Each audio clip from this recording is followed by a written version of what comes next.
2004, which resides in the central gallery of the museum itself. And then in 2007, General Ron Christmas asked us to consider funding a new building that was going to be the centerpiece of this Semper Fidelis Memorial Park, a chapel up on a hill above the museum. Well, we were very impressed with the concept, excited by it actually.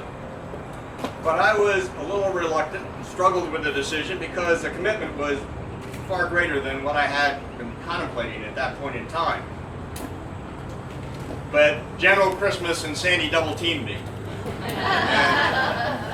And they pointed out that this chapel was an essential core element of the overall museum complex, that it was going to be very important for Marines and the Marine Corps and would be a significant element of my personal legacy.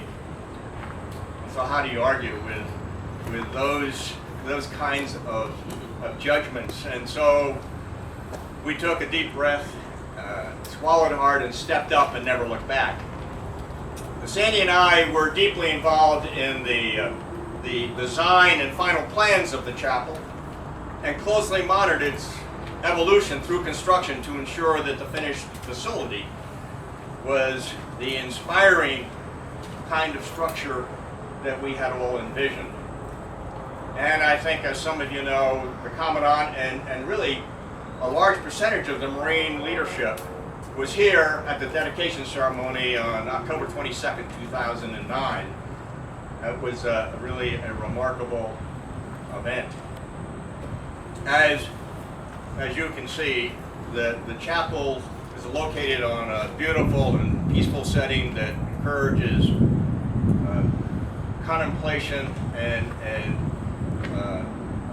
thinking about lost loved ones, lost friends, lost family members. And Sandy and I have long thought that this chapel would be our most meaningful gift to the Marine Corps. Then in August 2011, General Christmas came to our home in Jackson, Wyoming to introduce his replacement, General Blackman. And of course they had another significant project for us to consider. It was called the Overlook site. Well, it had immediate appeal to us because it was another standalone kind of project that we could influence the design and hopefully help create a significant new element in the Semper Fidelis Memorial Park that would greatly enhance the experience of visitors.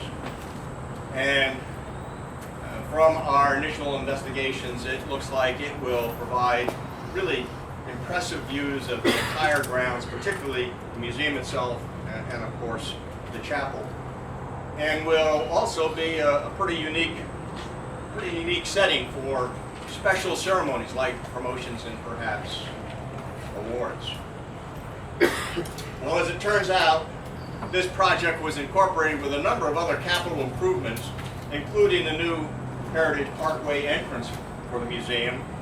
And so getting necessary governmental approvals and finalizing contractual arrangements proved to be complicated and quite time consuming. So here we are 2 years later from the date of commitment, finally breaking ground on this site. And we all hope that construction will now move forward at a much faster pace, and hopefully we'll see completion of this site in 2014.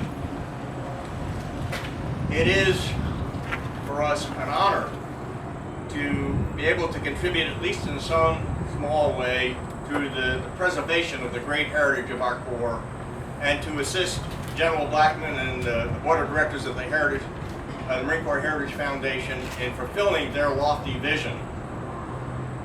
Sandy and I feel very fortunate that we're going to be associated with this new and dramatic Overlook site. And I think it will prove to be a lasting treasure for all Marines, past, present, and future. Again, thank you for joining us today in this special groundbreaking ceremony. Thank you.